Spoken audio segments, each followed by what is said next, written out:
আর এবার যে খবরের দিকে নজর রাখবো, বেহালার সরসনায় পেট্রোল পাম্পে তুলকালাম পরিস্থিতি। সেই ছবিটা দেখাবো আপনাদের। অভিযোগ যে বাইক চালক তেল বার করে দেখেন যে তেলের সঙ্গে জল মেশানো হয়েছে, আর তারপরই সেই ব্যক্তি তেল নিয়ে পাম্পে যান, আর পাম্পের ম্যানেজারের সঙ্গে বচসা তৈরি হয়ে যায়। যদিও এটা জল না ইথানল সেটা নিয়ে এখনো প্রশ্ন রয়েছে। পেট্রোল পাম্প কর্তৃপক্ষের কোনো বক্তব্য কিন্তু এখনো পর্যন্ত পাওয়া যায়নি। সেই ভিডিও দেখাচ্ছি আপনাদের। তেল ছিল না ট্যাঙ্কিতে, আমি তেলটা ভরেছি।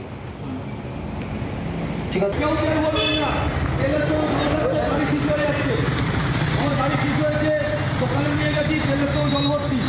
হ্যাঁ, জল গাড়িটা ভাড়া সারা দিচ্ছি, আমি সারা দিচ্ছিলাম না, এখন এসছি তেল মাজা মেশানো মনে হচ্ছে। এখন গাড়িটা সিজ হয়ে গেছিল, তা এই তেলটা আমাকে পেট্রোল পাম্প থেকে দিয়েছে।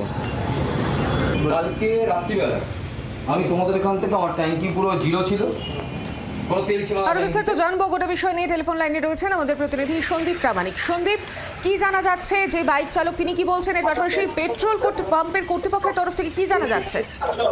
দেখো, সরসনা শকুন্তলা পার্কে একটি পাম্পে এক যুবক তেল নিতে গিয়ে অভিযোগ করেন যে তার ইঞ্জিন সিজ হয়ে গেছে, এবং তিনি বাইক থেকে তেলটা বের করে নিয়ে এসে সেই পাম্পে নিয়ে আসেন এবং ম্যানেজারের সঙ্গে কথা বলেন। ম্যানেজার প্রথমে জিনিসটা অস্বীকার করলেও তো পরে কিন্তু মানতে তিনি রাজি হন যে হ্যাঁ, এর মধ্যে জলই ছিল। এবং সেই সময় তার ম্যানেজারের সঙ্গে তার যখন কথা হয় সেই সময় বিভিন্ন বিতর্ক সৃষ্টি হয়, এবং পরবর্তীকালে আরো বেশ কিছু বাইকাররা সেখানে চলে আসে, তারাও তেল ভরতে যায় এবং দেখে যে তেলের মধ্যে জল জাতীয় কোনো কিছু ফেলা আছে। হতে পারে এটাই মানে পেট্রোল পাম্পের যেটা আরেকটি যে মানে ইথানল, যেটা ইথানল সেটাও এর মধ্যে মেশানো থাকতে পারে। এই নিয়ে প্রশ্ন উঠছে। পেট্রোল পাম্পের কর্তৃপক্ষ কোনো বক্তব্য পাওয়া যায়নি এখনো পর্যন্ত।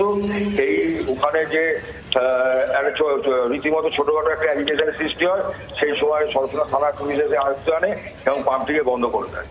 একেবারে ধন্যবাদ তোমাকে। বাংলার আওয়াজ, বাঙালির আবেগ, জি 24 ঘন্টা।